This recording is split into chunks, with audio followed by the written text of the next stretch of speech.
نحمد ونصلي على رسوله الكريم اما بعد فاعوذ باللہ من الشیطان الرجیم بسم اللہ الرحمن الرحیم۔ 1 منٹ کا مدرسہ، سبق نمبر 53، نماز کا ترجمہ ہم یاد کر رہے تھے۔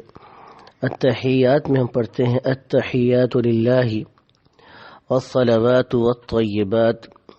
التحیات کا مطلب ہے تمام قولی عبادتیں، للہ اللہ ہی کے لیے ہیں، والصلوات تمام بدنی عبادتیں بھی، والطیبات اور تمام مالی عبادتیں۔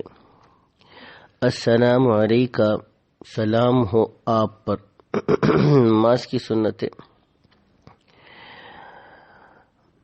مسبوق کو امام کے فارغ ہونے کا انتظار کرنا۔ جس آدمی نے اپنی نماز مکمل کرنی ہو تو جب امام دونوں طرف سلام پھیر لے تب وہ کھڑے ہو کر اپنی نماز کو مکمل کرے گا۔ رکوع میں مرد انگلیوں کو پھیلائیں گے، یعنی انگلیوں کو پھیلا کر گھٹنے کو پکڑیں گے، اور سجدے میں انگلیوں کا ملا ہوا ہونا۔ عورتوں کی نماز کے طریقے کا فرق، یعنی بعض چیزوں میں عورتوں کی نماز میں فرق ہے۔ تکبیر تحریمہ کہتے وقت خواتین صرف کندھوں تک ہاتھ اٹھائیں گی، مردوں کی طرح کانوں تک ہاتھ نہ اٹھائیں۔ بڑے بڑے گناہ جو بغیر توبہ کے معاف نہیں ہوتے، ظلم کرنا، کسی کا مال یا چیز بغیر اس کی مرضی اور اجازت کے لے لینا، اور اسی طریقے سے سود لینا، سود کا لینا بھی اور سود کا دینا بھی دونوں گناہ کبیرہ ہیں، حرام ہیں۔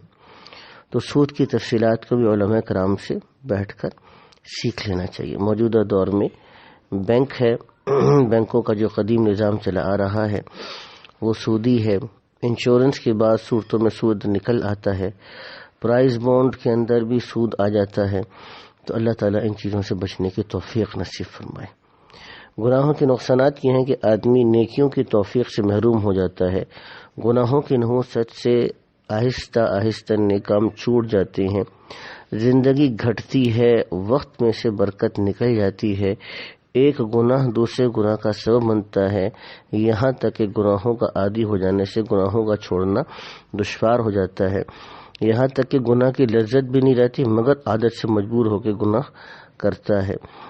نیکیوں کے فائدے، مالی نقصان کی تلافی ہو جاتی ہے اور اس کا نعم البدل مل جاتا ہے۔ نیک کام میں مال خرچ کرنے سے مال بڑھتا ہے، دل کو ایسا سکون اور اطمینان عطا ہوتا ہے جس کی لذت کے سامنے ہفت اقلیم کی سلطنت ہیچ ہے۔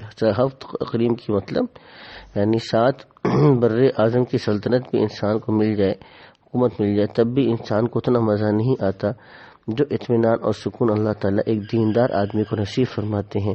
اللہ سبحانہ وتعالیٰ ہم کو بھی دین کی مکمل برکات نصیب فرمائے۔